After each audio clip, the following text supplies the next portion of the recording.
तुम्हाला माहिती आहे का, एक छोटासा मायक्रो हॅबिट तुमचा फोकस 10 पटीने वाढवू शकतो. Most aspirant struggle with long hours, but the real problem is brain fatigue. जेव्हा मेंदू ओव्हरलोड होतो तेव्हा तो स्वतःला प्रोटेक्ट करतो डिस्ट्रॅक्शन करून. So here is one tiny habit.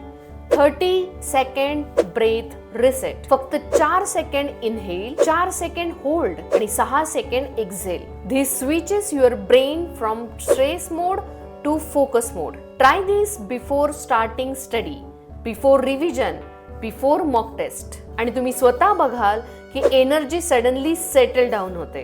कारण फोकस हे कुठलं टॅलेंट नाहीये, it's a chemical state of your brain आणि ते तुम्ही स्वतः स्विच करू शकता कॉन्शियसली. आणि जर तुम्हाला असे न्यूरोसायन्स बेस्ड हॅक शिकायचे असतील तर जॉईन माय फ्री वेबिनार सुपर ॲस्पिरंट लॉन्चपॅड, संपूर्णपणे मराठीमध्ये. लिंक खाली आहे, आत्ताच क्लिक करा आणि रजिस्टर करा.